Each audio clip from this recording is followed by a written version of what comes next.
Hey there, pirates. Welcome aboard the Anime No Me channel. Today we will together have the revelation about the past, Luffy's ancestor, the first sun god, and who he truly was. I hope for your support to help our crew win, and to do so, you just need to click the thumbs up button, leave a like, and subscribe to the channel. By doing this, you will win an incredible devil fruit, so just comment which fruit you want. Guys, if there's one thing Oda has made clear over the years, it's that the story of One Piece has always been unfolding around a hidden truth, a past that was erased from the world, and a legacy that would inevitably return. From the moment Luffy awakened Gear 5 and took the form of Nika, the sun god, it became evident that he was not just an ordinary boy with a big dream. He was playing a role that had already been fulfilled before, following in the footsteps of an ancestor whose name echoes throughout history, Joy Boy. But who was Joy Boy? Why was he called the sun god? And what does this mean for Luffy's future? The answer may be scattered across various chapters, but recently, with chapter 1138, a crucial piece was added to the puzzle. For the first time, we get a real glimpse of the mythology involving not only Joy Boy, but the origin of everything that shaped the current world. The three worlds described, the first, the second, and the third, seem to be direct references to eras in history, moments when great changes occurred, leading to the emergence of what we now call the world government. But within this story, there is a recurring character, someone who seems to be present in all eras, even if under different names, the Sun God. In the first world, there's a clear reference to a primitive time when humanity, driven by desire, touched a forbidden sun. This could be interpreted as a time when an ancient civilization tried to achieve immense power, something that didn't belong to them, something that should have remained untouched. It is at this moment that the Sun God appears, answering the prayers of the oppressed, freeing those who had been enslaved.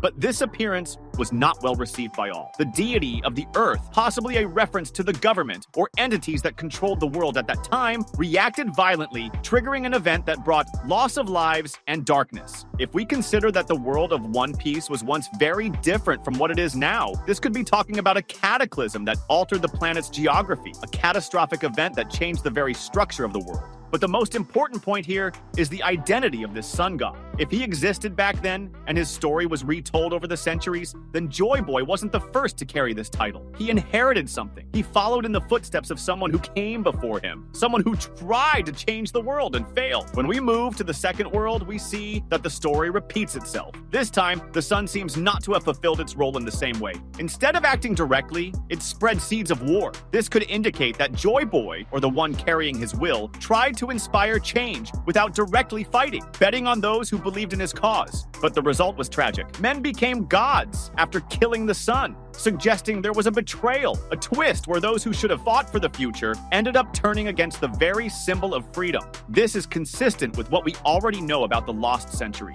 A great civilization fell, and in its place, the world government arose. The victors wrote the history, erasing Joy Boy and everything he represented. Now, in the third world, we reach the present moment. Here, the prophecy becomes even more interesting. The sun god dances and laughs, leading the world to its end. If this isn't a direct reference to Luffy, then nothing makes sense. The awakening of Gear 5, the incessant laughter, the way he turns everything into a game. All of this has already been shown in the manga as characteristics of Joy Boy. But what if it's not just Joy Boy? What if each generation has its own sun god? Someone destined to bring revolution. Someone who always ends up facing the same forces that destroyed those who came before. Oda might be suggesting that history is cyclical, that the world of One Piece always goes through the same events until finally something changes. And maybe that's why the sun always returns. Because until now, all previous attempts have failed. Joy Boy failed. The previous sun god failed.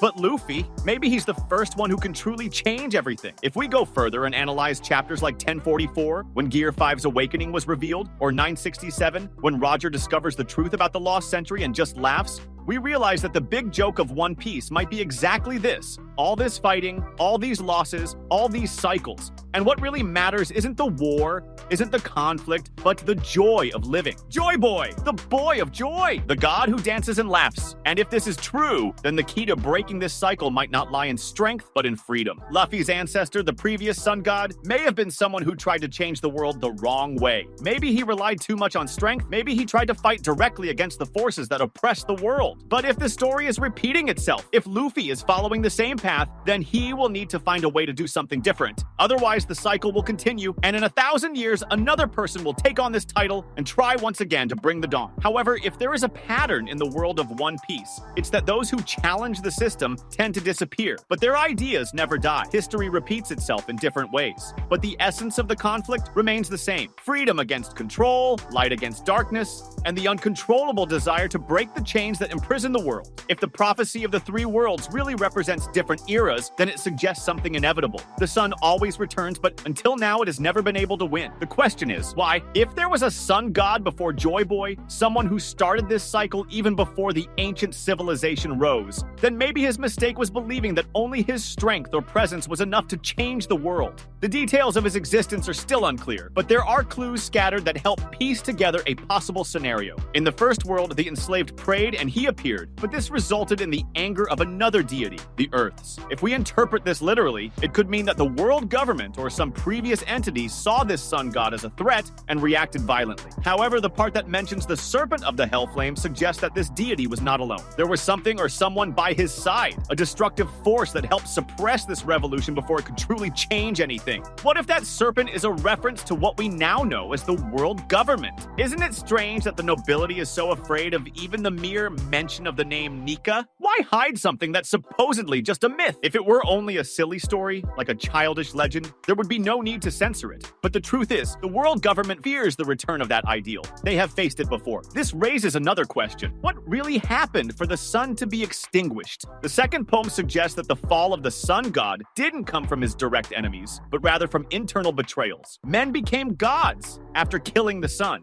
This implies that those who should have followed his will ended up taking power for themselves, reshaping the structure of the world to ensure that no one else could contest them. This fits perfectly with the narrative of the lost century. If the ancient civilization was truly an ally of this sun god, then perhaps its ruin was not only due to the advance of the enemy, but also because of internal ambition. Maybe they split apart. Maybe they chose a different path than what Joy Boy or his predecessor envisioned. If this is true, then it means that Luffy not only has to face the world government, but he also needs to avoid the mistakes of the past. He can't just trust that people will understand his vision. The world has already seen other sun gods before, and still fell into the hands of the celestial dragons. The question remains, what will be different this time? What makes Luffy unique? Chapter 1138 may have already answered that question, even before we realized it. The sun god dances and laughs, leading the world to its end. This detail may seem small, but it's crucial. Luffy's laughter is not just a symbol of his freedom. It's a direct contrast to those who came before him. If the previous sun god failed because he tried to change the world through power or ideology, then Luffy might be the first to do it in a different way. He doesn't want to rule. He doesn't want to impose a new system. He simply wants everyone to be free. And that may be exactly what was missing in the previous attempts. Perhaps the original sun god tried to impose his vision. Perhaps Joy Boy placed his hopes in the ancient civilization, trusting that they would continue his fight. But Luffy, he never wanted to be a king. He never wanted followers. He wants friends. He wants each person to be able to follow their own dreams without needing anyone's permission. If this is the factor that makes Luffy different from the others, then maybe he really has a chance to break the cycle. The sun always returns, but now, maybe, for the first time, it isn't alone. What do you think about this? Comment below. That was today's content. We hope you liked it and want to share your opinion on the subject. Don't forget to share the video, give it a thumbs up, and I'll see you in the next video. Take care and stay amazing.